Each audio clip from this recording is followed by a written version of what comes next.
আশা করি বন্ধুরা সকলেই ভালো আছেন। কয়েকজন বন্ধু আমাদের কাছে হোয়াটসঅ্যাপ করে প্রশ্ন করছেন, জানতে চাইছেন যে আমরা যে বারবার স্ট্র্যাটেজির কথা বলি ট্রেডিংয়ে, এই স্ট্র্যাটেজি আমরা ঠিক কীভাবে পেলাম এবং এই স্ট্র্যাটেজি আমাদের হাতে পাওয়ার পর আমাদের কেমন মনে হয়েছিল।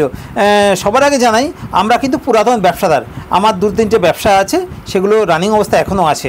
তো সেই ব্যবসার যে অভিজ্ঞতা, সেই অভিজ্ঞতা কাজে লাগিয়ে আমরা যখন ট্রেডিং করা শুরু করি, তখন আমরা শুরুতেই বুঝতে পেরেছিলাম ট্রেডিংয়ে কিন্তু সমুদ্রের মতো পয়সা আছে, কিন্তু আমরা কিছুতেই সেই ট্রেডিং থেকে টাকা বের করতে পারছিলাম না। আমরা এই চেষ্টা করছিলাম, 1000-এর বেশি পরীক্ষা নিরীক্ষা করেছি, 500-র বেশি ইন্ডিকেটর অ্যাপ্লাই করেছি, অনেক চেষ্টা করেও আমরা কিছুতেই সফল ট্রেডার হতে পারছিলাম না এবং আমরা প্রায় 50 থেকে 60 লক্ষ টাকা এই ট্রেডিংয়ে কিন্তু লস করে ফেলেছিলাম।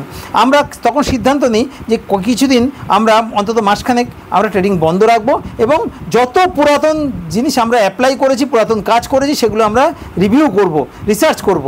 তা আমরা সেগুলো নিয়ে রিসার্চ করা শুরু করি যে কোথায় কোথায় আমরা ভুল করেছি, কোনটা কোনটা ঠিক করেছি, কী করা উচিত ছিল, কী করা উচিত ছিল না, কোনটার সময় কোনটা অ্যাপ্লাই করলে কী হবে।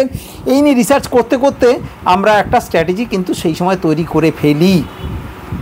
সেই স্ট্র্যাটেজি তৈরি করে যখন আমরা মার্কেটে অ্যাপ্লাই করি, তখন দেখি দারুণভাবে কাজ করছে। আমরা আশ্চর্য হয়ে যাই যে এত সহজ পদ্ধতি আমাদের চোখের সামনে ছিল, কিন্তু আমরা কেন বুঝতে পারি নাই। অ্যাকচুয়ালি স্ট্র্যাটেজি যখন আপনিও হাতে পাবেন, তখন আপনিও অবাক হয়ে যাবেন যে স্ট্র্যাটেজি এত সহজ জিনিস, কিন্তু আমাদের চোখের সামনে ঘুরে বেড়াচ্ছিল, আমরা কেন পারছিলাম না।